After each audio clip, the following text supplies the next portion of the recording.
Yang terhormat bapak-bapak, ibu-ibu, salam Pancasila.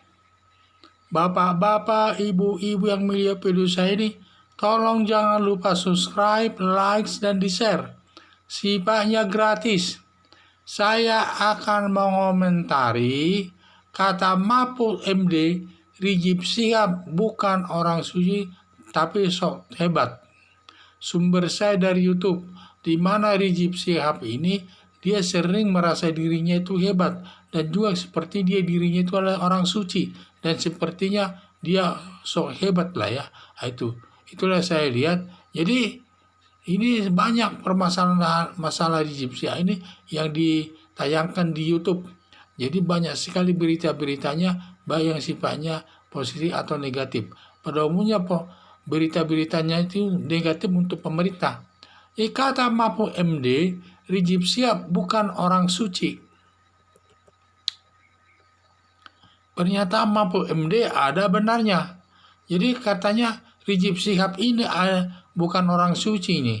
Jadi kalau menurut saya ada benarnya bahwa Rizik Syihab ini bukan orang suci. Karena apa? Karena tahun 2003 dia pernah melakukan kejahatan sampai dihukum hakim, sampai diproses oleh pengadilan. Kemudian dalam tahun 2008 berbuat kejahatan lagi dan sampai diproses lagi kasusnya di pengadilan. Apakah masalahnya saya sudah tidak tahu, tetapi yang jelas dia pernah dia dihukum 2 kali ya melaksanakan hukuman itu. Berdasarkan hukuman tersebut, maka Rizik Syihab mendapat sebutan yang negatif ya, tidak baik, sebutan-sebutan tidak baik. Dan juga dia itu sesuai dengan ketentuan aturan hukum pidana, sebutan itu otomatis melekat kepada diri manusia kalau dia pernah melakukan masalah tersebut di dalam hukum pidana. Yaitu status yang disandang daripada Rizik Syihab yaitu 1, mantan narapidana. Jadi narapidana ini adalah seseorang yang sudah diputus hakim dan pada saat sudah diputus hakim karena melakukan kejahatan, maka dia dijatuhkan hukuman. Dan dari dia sejak dijatuhkan hakim hukumannya dan sampai melaksanakan hukuman tersebut disebut dia sebagai narapidana.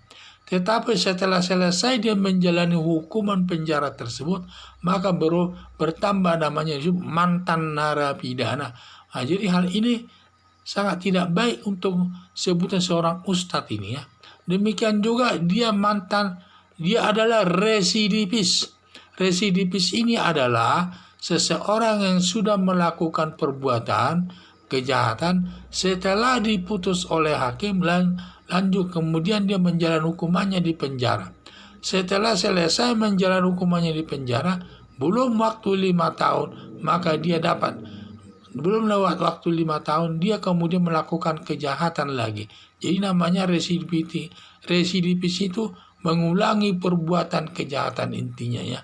Jadi ini tidak baik ini. Ini dua status ini ada status negatif ini dari sudut hukum pidana, yaitu mantan narapidana dan residivis.